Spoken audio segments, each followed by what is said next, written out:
안녕하세요. 세상을 이롭게 하는 일에 관심 많은 승무원쌤 김용숙입니다. 톡파원 25시, 톡파원 25시. 이번 주에는 사유리, 정말 재미있는 여자, 그렇지만 주관이 확실한 여자 일본인 사유리가 특별 게스트로 출연했고, 또 박물관을 소개하는 도스트 전문가도 한 사람 같이 출연했습니다. 일본 패널 타쿠야 군하고는 초면이라 그럽니다. 같은 일본 사람인데도 이 두 사람은 타쿠야하고 강남하고 닮았지만 타쿠야가 더 잘생겼다는 그런 미담으로 오프닝을 시작했습니다. 이번 주에는 베트남의 까오방이라는 데를 갔습니다.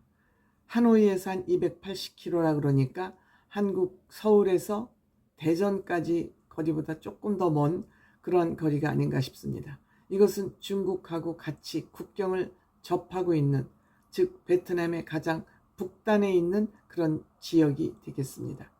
그래서인지 굉장히 아름답습니다. 저는 깜짝 놀랐습니다.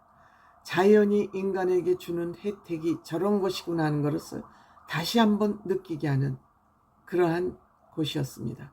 여기에는 크진 않지만 세계 4위라고 불리워지는 폭포, 반지옥 폭포가 여기에 있었습니다. 입장료도 그리 비싸지 않습니다. 하지만 거대한 폭포는 위압감을 주지만 정말 편안한 마음을 일으키는 그런 폭포였습니다.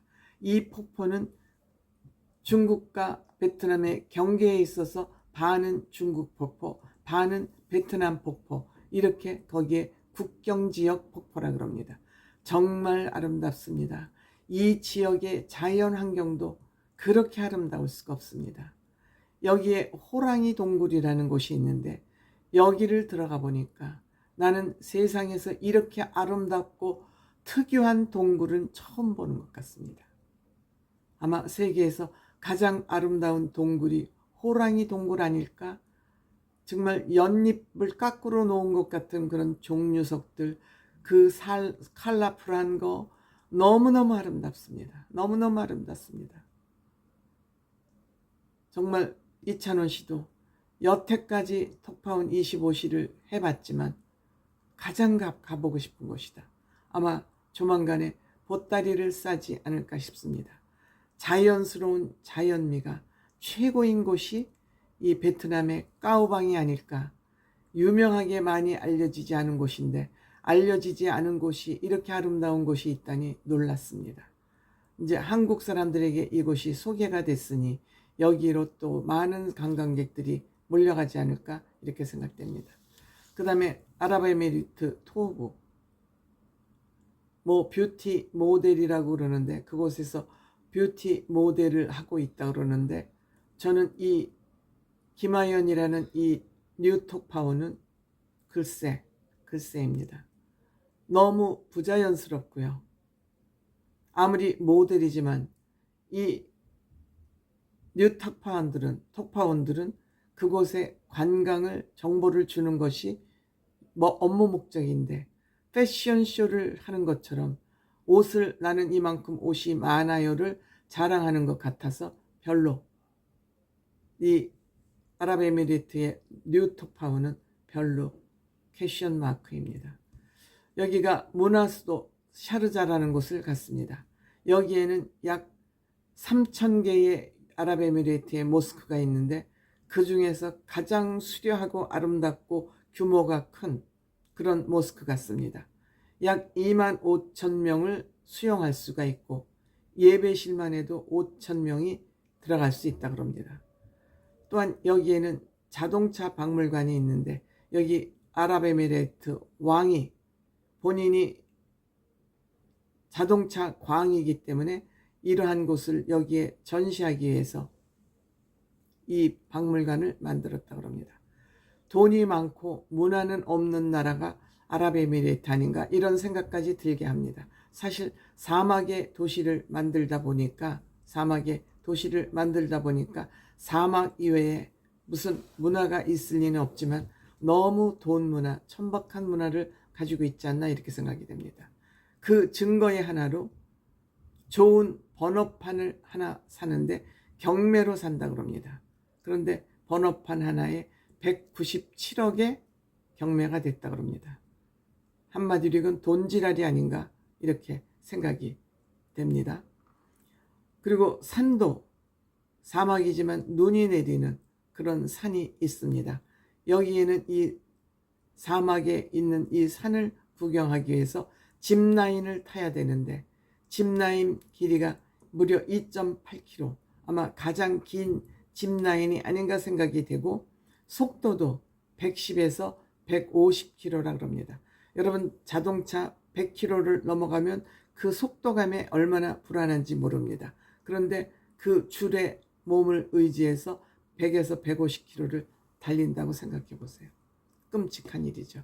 이 차는 1억을 줘도 안 탄다고 하니까 샤오리는 1,000만 원 주면 탄다고 그런다. 그러니까 또 딴 사람들은 나는 15만 원만 줘도 탄다. 웃기는 얘기죠. 그 다음에 프랑스에서는 이번에 역시 미술관 중심으로 소개가 됐습니다. 이 예술가들은 본인 스스로 얘기하기에 연애 경험이 많고 사랑의 아픔을 많이 겪고 인생의 아픔을 많이 겪은 사람일수록 명작을 만들어낸다고 그러지 않습니까? 이 고통 속에는 역시 사랑과 돈이 늘 전제되어 있습니다.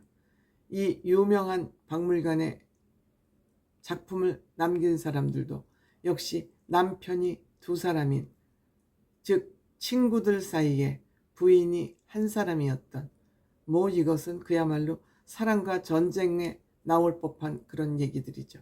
이런 일들이 예술가들 사이에서는 아무렇지도 않게 진행되었던 것 같습니다. 저는 제가 너무 고리타분한 사람인지 모르지만 남녀관계 문제인 만큼은 저는 정숙해야 된다는 것이 저의 일관된 생각입니다. 그건 동서양을 떠나서 왜 내가 사랑하는 사람은 돈으로도 줄 수 없고 이 세상에 오로지 한 사람뿐입니다. 이런 사람을 뺏거나 뺏기는 거 참지 못하죠. 돈은 또 벌면 되고 잊어버려도 벌면 되지만 그 사람은 다시 창조할 수 없는 사람이죠. 어쨌든 뭐 그런 의미에서 저는 미술에 대해서는 문외한이기 때문에 제가 이 미술관에 대해서 뭐 평론할 만한 그런 실력은 갖고 있지 못합니다. 다만 여기 파리 노드 필팽트 이런 아마 전시회가 열린 것 같습니다. 즉 음식 전시회가 열린 것 같습니다. 40만 종의 음식이 전시가 됐고 무려 130여 개국에서 셰프들만 한 28만 명이 여기에 참석을 했다고 합니다. 여기에 당연히 한국 부스가 있죠. 근데 이 한국 부스, 즉 한국관에서 파리 한식당만도 한 200여 개 있다고 합니다. 청립김치, 즉 배추 껍질, 버려지는 배추 껍질을 이용해서 담은 김치가 최우수 그랑프리를 차지했다고 합니다. 즉 환경을 중시하는 유럽이기 때문에 여기서 버리는 식자재를 리사이클링해서 만든 김치라 해서 최우수 그랑프리를 차지한 겁니다. 김치가 이렇게 세계적으로 알려진 식품이기 때문에 그랑프리를 찾을 수 있던 것이죠. 저는 사실 파란 김치만 먹습니다. 질깃질깃하면서도 그 식감, 씹히는 식감 때문에 저는 줄기만 먹고 훨씬 이 줄기가 고소하고 맛이 좋습니다.